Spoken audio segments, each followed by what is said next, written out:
Everybody, we're joined by defensive coordinator Brad White. If you have a question, raise your hand. We'll get right to it.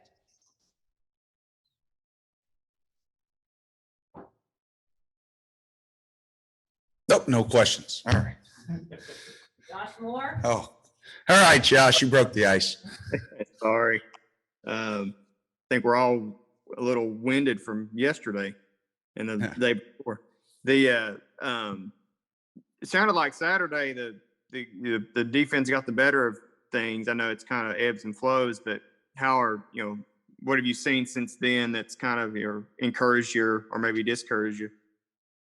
No, I don't think that stopped. Whether we got the best of Saturday, I don't know. I mean, the nice thing is the competitiveness that's happening out there right now. It can go from period to period, play to play. And, like even today, I thought we didn't do as well in the first half of practice, challenged the guys. I thought they responded better in the second half of practice. But that's pretty much how it's been going, which is great. I mean, that's how you get better, when you get beat and, you have to respond, and it's good evaluation for us as coaches to see, who can respond when adversity hits, because we're going to see it, and you see it in every game, you see it in a drive. So, no, it's good to see, and it's good for us as coaches, because then, it's a focus for us is that we've got to sort of make in practice corrections, and adjustments if something is not working right there. So it's good for everybody. Derek Terry. Hey, Brad, I was wondering, obviously you got a lot of veterans in the secondary, but I was wondering how guys like Joe Williams, Ricky Hyatt, Mo Douglas, guys like that, how are they coming along? It's still a process. I mean, when you think about some of those young guys, they still haven't even been on campus for, a whole year, some longer than others. But they're trying to adjust to the speed of it, because it's one thing, if you're going against a backup, or then all of a sudden, we throw you into, we want to see some of these guys can do against starting caliber SEC type players. And, they get their eyes open a little bit at times, and they need to, because it's not going to be any slower on game day. It's only going to be faster when guys are really amped up. So they're progressing. They need to continue to really push the envelope to be able to help us. Adam Luckett. Hey, Brad, another young guy, Carrington Valentine. He kind of surprised some people, I guess, starting the last couple of games. How's he doing this spring? And how, on the other side, how's Dort doing? We haven't really heard much about him so far. Yeah, starting with Carrington, he's playing a little bit like the way practice is going. He'll have a really good period, and then he'll have some where, his eyes or his technique get loose, and we've got to jump on him a little bit, and I liked how he responded today. Again, I kind of just wasn't just him, but the entire defense sort of in that first half of practice. I wasn't real pleased. So I got on all of them. I got on Carrington on a play or two, and I like how he responded, at the second half of practice, made some plays, almost walked off. He should have had a pick that would have been a touchdown, made a nice break in PBU, but he's going to be a guy that's going to help us, and he needs to, and that length, that competitiveness. And the thing for him is he has to learn to play as an alpha all the time. And even though you're just, he's another guy that's just finishing his freshman year. You got to play with that alpha mentality on the edge. We saw those two yesterday at Pro Day, between Kelvin and Brandon. Those two are alphas, and they'd be willing to challenge any receiver that stepped up to them, didn't matter how good, what their ranking was, this or that. And that's what you have to be out there on the edge, and then moving over to set, I've seen some growth in that department for said, and that's the reason that said came back, and he needed to come back to continue to, from a ball production standpoint, from a playing like an alpha all the time standpoint. And that's what we're still trying to develop right now. And that's not just on that's all as a defensive line, outside linebacker, inside, I think at safety, with those older guys, they've got alpha in them. Josh Pascal's got it, Square, Jordan Wright, but, all of them need to develop.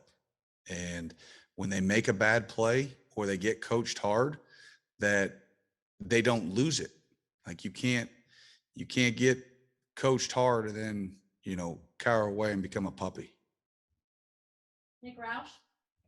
Today officially crossed over the midway point. What do you want your defense to accomplish over the last 2 weeks or so, or however many practices are left? Not let up a yard. No, for real. Easy. No, I was trying to do that with a straight face. Oh, it's growth. I mean, at this time, and Coach Stoops has talked about it. I mean, and like he said, it's not coach speak. You want to develop fundamentally. And what I want our guys to understand are concepts. Because when you get into this season and you game plan and you want to make small tweaks here or there, if they understand the concept, you can make those adjustments. You can make pattern changes. You can make cover adjustments because all you're doing is switching bodies. But if you don't understand the concept of what's trying to get taught and the technique that's related with the concept, every defense is a new defense. And it's like rogue memory. And what we're trying to do is just create buckets and say, hey, listen, this is just like this. Oh, I got that, coach. So I'm not learning two things. I'm just learning how to put two things into one bucket or four things into one bucket. But if they can't learn the concept, it seems like four different buckets and you're bound to lose something that way. So, and we can't be as multiple. We can't be as diverse if we don't understand concepts. So that's the big thing I want these guys to get out of it, especially the older guys. John Hale? Brad, it looked like JJ Weaver had posted some videos recently of him running. I'm just curious, how do you feel about his rehab to date? And what have you kind of tasked him with working on while he physically can't be out there right now? Yeah, as far as the rehab process, that's a question for coach and for our trainers, and Gabe does a great job. I just listen to what he tells me. And but what I do know is that he's working his tail off. And that's all I can ask for is a guy that puts in the time and he grinds. Now, as far as what the two of us do, right now it's big on the mental piece. And it's still for him to, just like we talked about concepts for the guys that are playing right now, it's the same for him. So when he steps back, he may not be able to physically execute them, but at least if we can have it all mentally locked in, then we're farther ahead in the process about, okay, when you come back, now let's physically put those things into action and go from there. And he's done a great job with, he's up all the time, watching film, he's asking, he's getting all his rehab sessions in, pushing hard and say, hey, can I come up after and let's do some individual stuff. He's in every meeting. So really pleased, with that, we're trying to get as much, squeezed out of that as we can. Derek Terry? Consistency has kind of been the big talking point for Jordan Wright over the course of his career. Since that was mainly in practice, you'll see him more consistent throughout. Now that he's a fifth-year guy, how has he grown in that area? Well, I think the big thing for Jordan, when we've talked about consistency, it's consistency a little bit in play, but he's a guy that really has a great grasp of this defense and understanding and awareness and, position flex to play Sam, to play Jack. He can play all over. He plays with great vision, awareness, all that. The thing that we're we've discussed, and he knows, and the thing is the consistency of being available, because and he was better last year. In years past, a ding might have put him out for a little bit. Last year he pushed through it, but we all know even when you push through an injury, a lot of times you're not exactly the same. And when he's healthy and his body feels good, he can be as dominant a player as that's on our team. Like he has difference making ability. I mean, he changed the momentum of the South Carolina game when he just took the ball out of the running back's hands. He ended the Mississippi State game. It was like throwing in a closer at the end of a game. Like it was over when he had the pick six. He's got that ability, and he knows it's about building mass and sturdiness within his frame because he's so long, and taking a lot of preventative stuff. Hey, listen, if I have to, tape up my ankles extra thick and it's not quite as comfortable at practice, but it's going to save me from getting a twisted ankle, it's worth it. If I have to tape up my wrists extra hard, if I have to wear a shoulder, whatever the case may be, to take a preventative measure so that he's as good as he can feel going into the game, then we'll be in good shape. John Wall? Brad, Liam has come in fresh off his NFL experience, and he's doing this new install. You went through that a few years ago. What are some of the biggest differences between teaching NFL guys and college guys, and maybe some of the things that you need to be a little bit more cautious about? Yeah, I was in I would say a little bit easier situation, where my transition was just more coaching from an outside backer perspective and those, techniques just for that position. When I took over as coordinator, it wasn't an overhaul of the defense. It was just continuing to push it forward. Coach House and Coach Stoops had a good thing going. So he's got a little bit different and broad spectrum that he's trying to adjust to. But I think it's just managing how much, a college athlete has to manage. Where in the NFL, you can put in a lot of things and expect a lot because that's all they do. From 8 to 5, that is their job. That's the only information should be getting plugged into their head. Here they've got class, they've got 4 classes, 5 classes, they've got exams. So they've got a lot of information going in that we can't just put football in and push the other stuff out, getting a degree here. Oh, we lost power on the TV. I don't know if can they still hear me? So it's just managing the volume. And we've talked about last week, I think we talked about capacity. It's just what kind of capacity they can have. And it's a teaching progression. But obviously they're doing a great job. It causes plenty of issues for us. So. Curtis Burch? The pro day and all the NFL excitement around the program is obviously beneficial in a recruiting standpoint, but what does it mean for guys that are already there? I saw some awesome pictures of like Bully cheering on the guys, getting the bench press. And how much does that raise the energy of the team, just that event? It's because they look and they see that's where they want to be. And whatever class they're in, it may be a year away, it may be 2 years, it may be 3, it may be 4.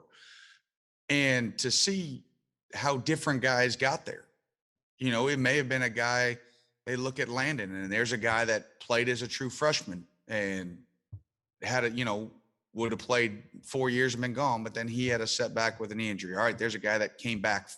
You look at Jamin, there's a guy that didn't play much early, took advantage of an opportunity, and in 1 year boosted his draft stock huge. You have another one that did it through a transfer. You had another one that did it through a JUCO route. You had another one that did it as a red shirt and then grew through. So that was so cool to see for me as a coach, to look at the spectrum of those guys yesterday, and not one had the exact same story.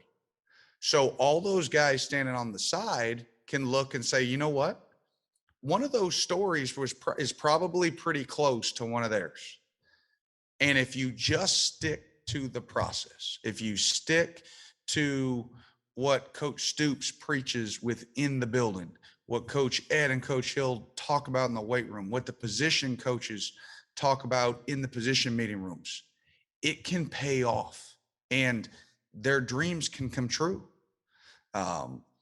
And you see the camaraderie amongst the guys to want their brothers to do as best they did, jump as high as they can, to lift as high as they can. And so that was awesome. And trust me, it wasn't just the player. I mean, the coaches were getting into it, yelling and screaming, and that was a fun atmosphere yesterday. And I tell you what, as a defensive coordinator, you're like, wow, we lost a lot of speed. But hopefully we can backfill and replace that. Last question with Jeff Drummond. Yeah, Brad, it seems like you know somewhat to expect from a couple of the guys on the D line so far. But what about that third spot and guys who are emerging there? I think at the defensive tackle spot. It's a battle. I mean, that's the key. I mean, that position, and then backing up Bully, backing up Josh. I mean, there are some battles, and some days some guy, Ox will have a really good day. And then Trey, Justin Rogers, Josiah is really coming along. Isaiah Gibson, I think, is having one of his better springs. But it's a day in, day out, day in, day out. You talk about, listen, that spot probably will not be settled on until we kick off. And even throughout the season, it's going to be who, and the one I'm forgetting is I think Abule is having a really good spring. And he's a guy that with his size and his length, he's a guy that can really, he can help us. But it can't be, all right, we're guessing going into a game. Well, you know what? It's not going to be his game. It's going to be his game. It's going to be, I want somebody that's going to show up day in and day out. And it's going to be a battle. And I think it's making all those guys better because we're rotating. There's no one getting all the 1 reps or the 2 reps. Different guys are getting in there and nickel.